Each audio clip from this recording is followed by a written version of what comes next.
The story of Athens begins at dawn, when the first light of the Attic sun spreads softly across the hills and rooftops of the city. The air is cool, carrying with it the faint scent of olive groves from the countryside and the distant murmur of early morning voices. Athens, even at daybreak, is a place of movement, quiet, gentle movement that hints at the lively rhythm the day will soon bring. Inside a modest Athenian home, the courtyard stirs first. Most Athenian houses are built around this open central space, a rectangle of sky framed by clay walls. The light spills in gradually, warming the stone floor, where a small pottery jar, left out from the night before, glistens with morning dew. A woman begins her tasks for the day. She kneels near the grinding stone, moving the heavy upper millstone in slow, circular motions. The sound of grain crushing into flour is steady and calm, a sound every household knows well. Nearby, the fire pit is rekindled. Thin smoke rises into the open air of the courtyard, curling softly before drifting upward toward the sky. Bread will be prepared soon, plain but nourishing, made from barley, the grain that feeds most of Athens. Her children stir awake, rubbing their eyes as the sunlight reaches their sleeping mats. A servant begins sweeping the floor, gathering the dust that settled in the night. Life in an Athenian home is simple, but it is warm, structured, and deeply connected to tradition. Meanwhile, the men of the household prepare for their duties beyond these walls.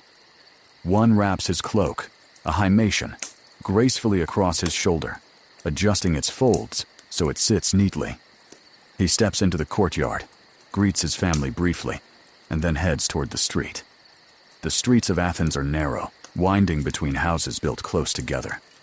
As he walks, he hears neighbors exchanging early morning greetings and the distant clatter of shopkeepers opening their shutters. The day has begun.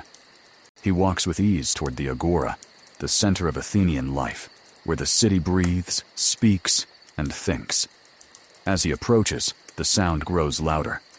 Merchants call out to early buyers. The smell of fresh olives, figs, and warm bread drifts through the air.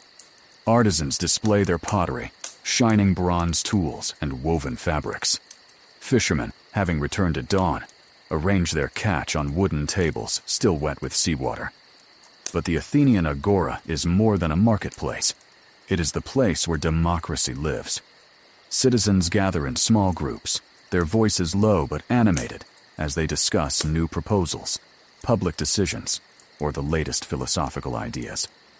Young men walk with confident steps, ready to meet their teachers or listen to the orators. Older men settle in shaded porticos, debating the events of the city with the seriousness of judges.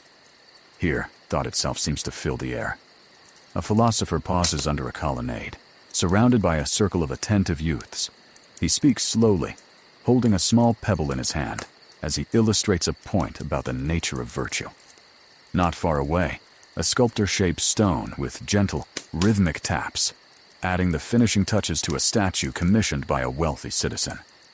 Every voice, every motion, every detail becomes a part of Athens' living rhythm.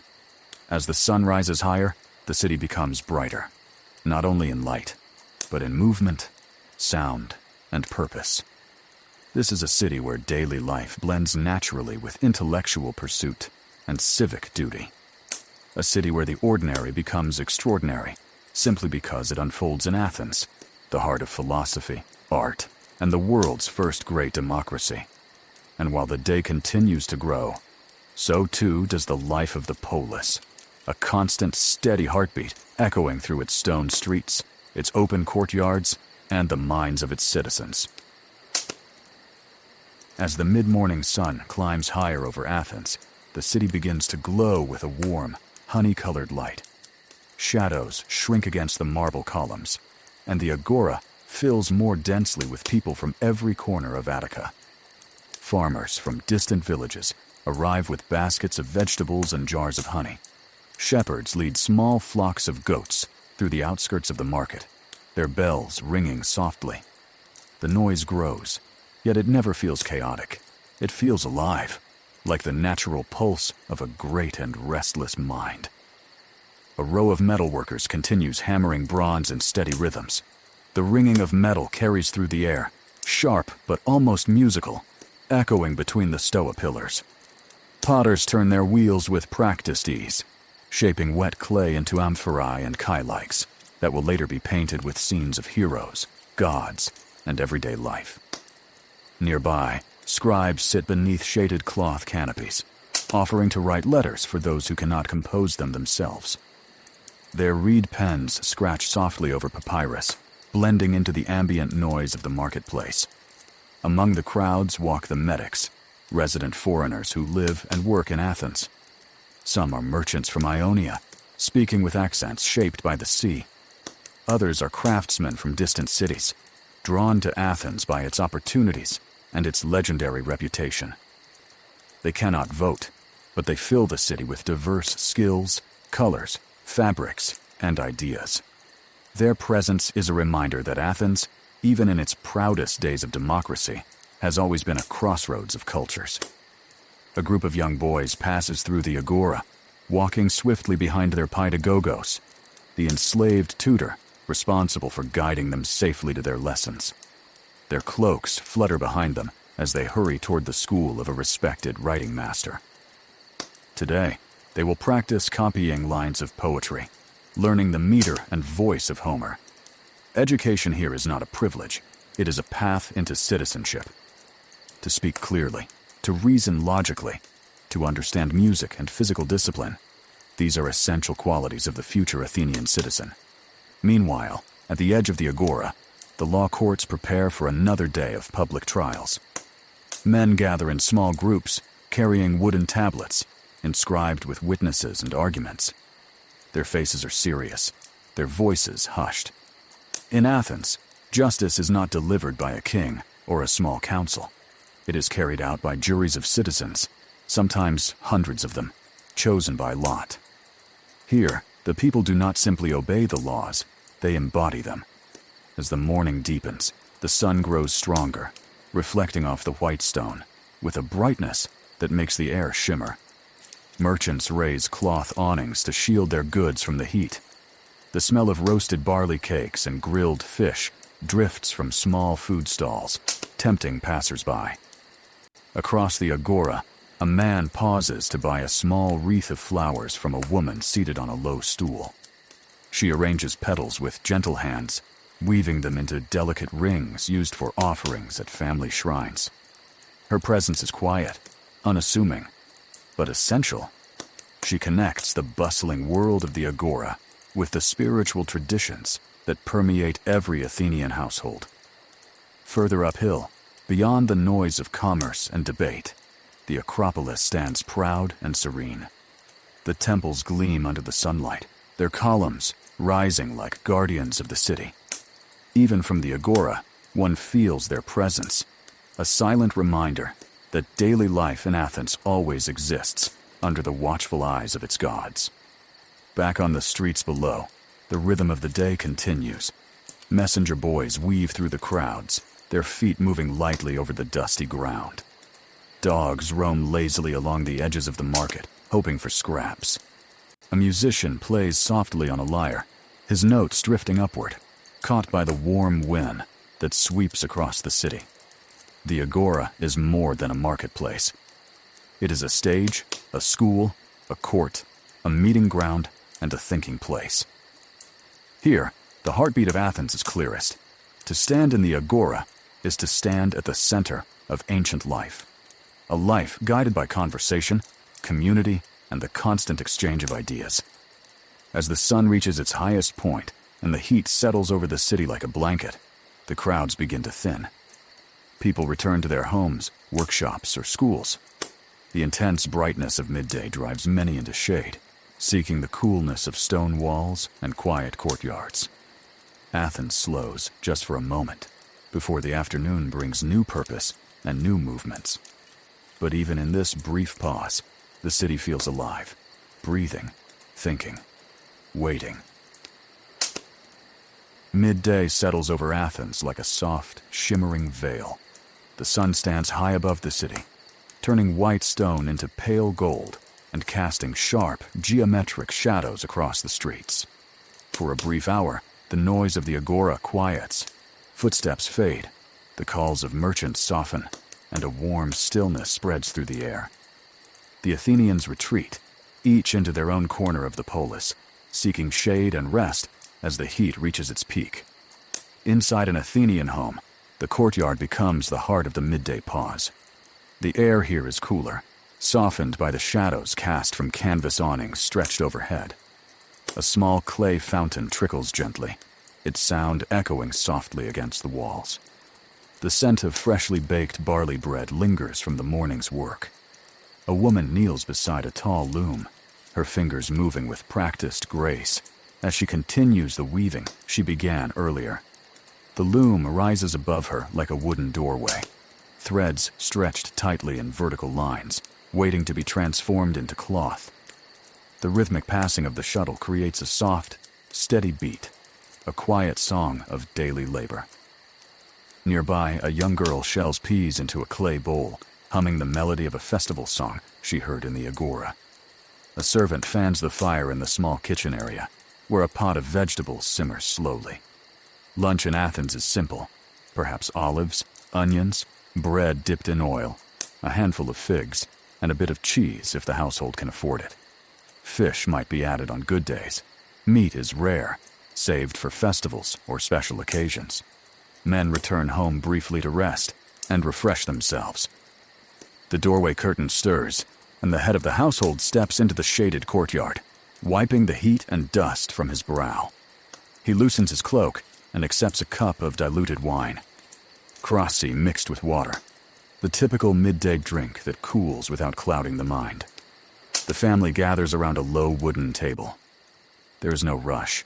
The pace is slow, gentle, as though the city itself is inhaling before exhaling again in the afternoon. Conversation flows quietly. The children mention what they learned in school. A neighbor's news is shared, and plans for the evening are discussed. The meal is not grand, but it is grounding, a moment that ties every Athenian day together. After they eat, the men rest briefly in the andron, the men's room of the house. This chamber, used mostly for symposia and male gatherings in the evenings, remains cool and dark at midday. Painted pottery lines the shelves. The walls are adorned with scenes from myths and heroic tales. A stray breeze slips in through the window, carrying with it the faint scent of the sea, reminding everyone that the port of Piraeus is not far away. Outside, the city begins to stir again. The children return to the streets to play games with nuts and pebbles. A delivery boy knocks at the door, carrying a small parcel from the potter's workshop. From the women's quarters, the gynekon, the sound of more weaving can be heard. Domestic work never fully pauses, even when the sun stands at its highest. Yet midday is not only a time for rest. In some homes, a prayer or a small offering is made at the household shrine, a niche in the wall with small clay statues of household gods. A pinch of incense is dropped into a tiny bronze dish, releasing fragrant smoke that curls into the still air. Daily devotion is quiet, gentle, and woven effortlessly into the rhythm of life. Outside, the streets shimmer with heat. The Acropolis stands silent and majestic above all, its marble glowing under the intense sun. Few climb the hill at this hour, but its presence remains constant, a reminder of the gods who watch over the city. By early afternoon, the shade has shifted. The heat softens, and a light breeze sweeps down from the hills, carrying the distant sound of men gathering for public affairs. Workshops reopen. Children return to their tutors. Philosophers step out from shaded porches to resume their lessons. Athens awakens once more, not with the fresh stir of morning, but with the steady strength of a city built on thought, duty, and the daily pursuit of excellence. The day is only halfway through. As the weight of midday slowly lifts, Athens exhales and comes alive once more. The sun begins its gentle descent, casting a softer light over the rooftops.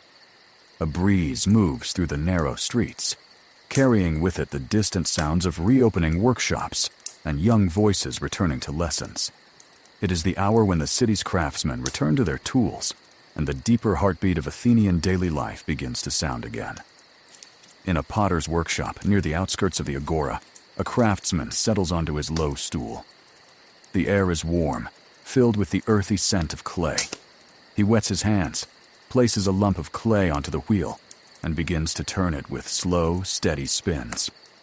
The wheel hums softly, and the clay rises beneath his guiding fingers. First a column, then the gentle curve of a vessel.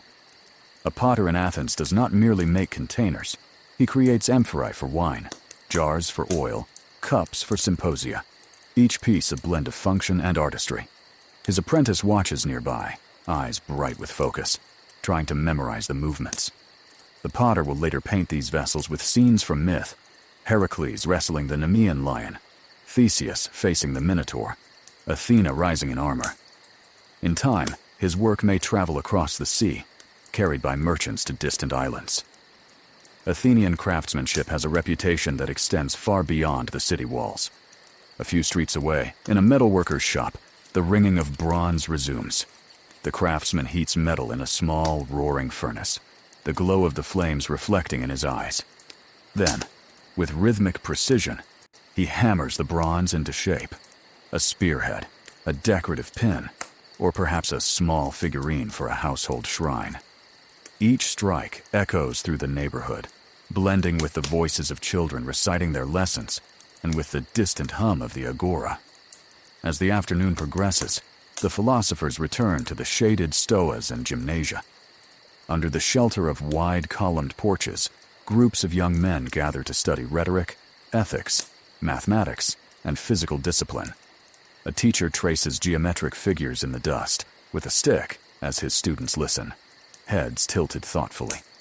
Another group debates the nature of justice, voices rising and falling in waves of reasoning. Here, thought is not a luxury. It is the essence of education. To reason well is to be a worthy citizen. Near the gymnasium, young men train in wrestling rings and running tracks. Their bodies glisten in the sun as they practice strength, endurance, and agility, qualities valued not only for sport, but for the defense of the polis.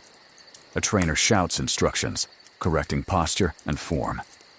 Wooden shields lean against the walls, ready for lessons in hoplite drills, where the young learn how to stand shoulder to shoulder in the phalanx.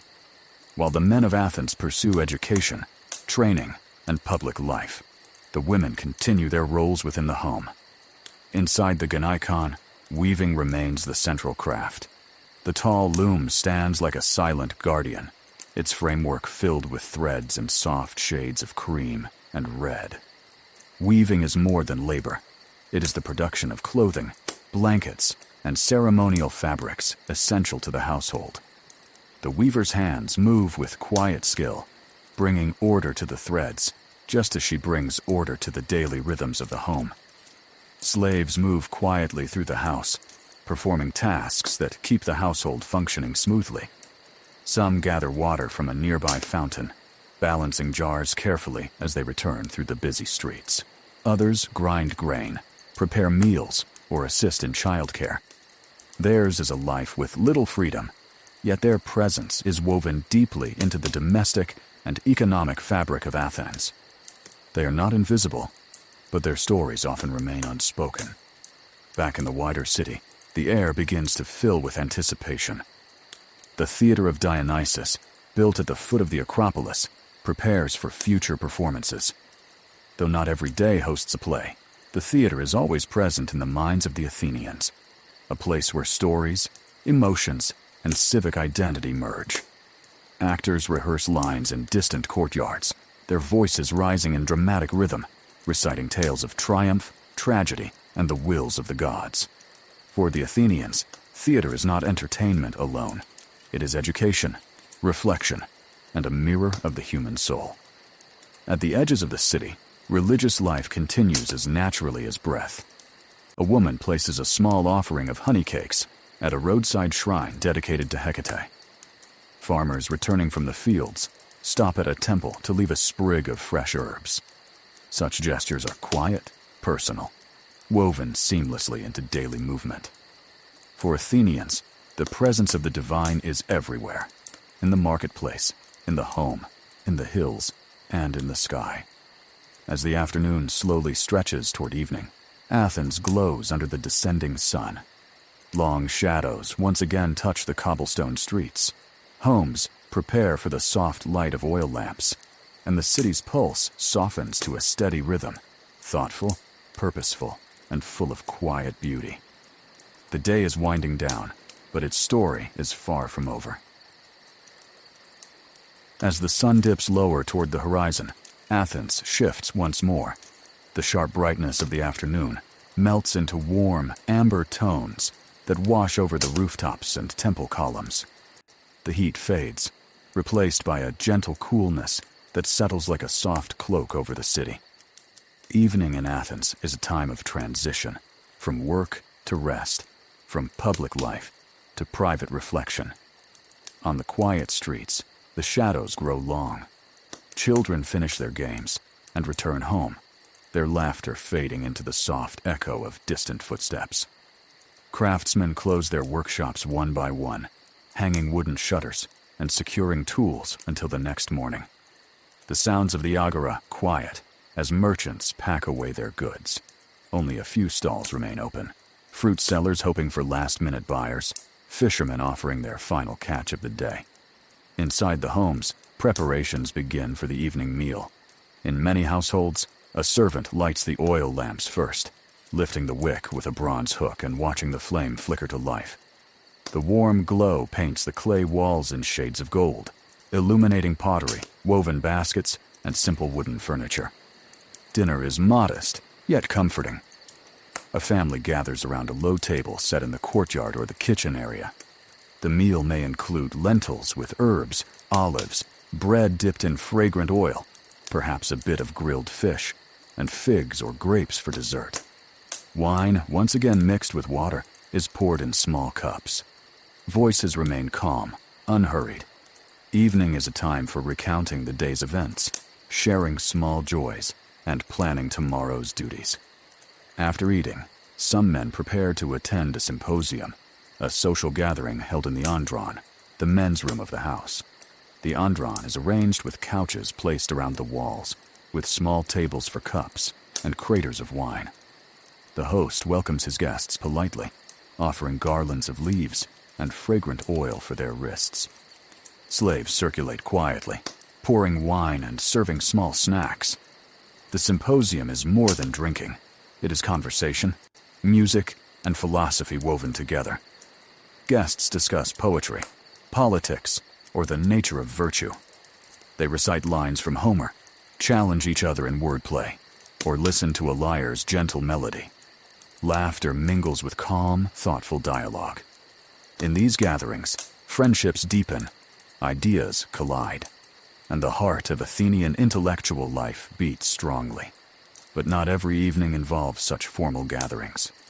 Many Athenians choose to stroll through the cooler streets, enjoying the night air. The faint scent of the sea drifts from the port of Piraeus, carried by the evening breeze. Neighbors greet each other at doorways, exchanging a few words under the soft glow of small lamps. In some homes, women continue their weaving or mending by lamplight. A mother sings quietly to a child, her voice gentle, almost blending with the distant hum of the city. The household shrines receive final offerings for the day, a pinch of incense, a whispered prayer for protection through the night. As darkness fully settles, the Acropolis stands illuminated by the fading light of the sky. Its temples rise like guardians over the city, their silhouettes sharp against the deepening blue. Even at night, the Athenians feel the presence of their gods, patient, watchful, woven into every aspect of life. Night in Athens is peaceful, but not silent. The city watch patrols the streets, their torches glowing like small stars moving between the houses. They ensure order, prevent theft, and help guide late travelers through the winding paths. Dogs bark occasionally from courtyards.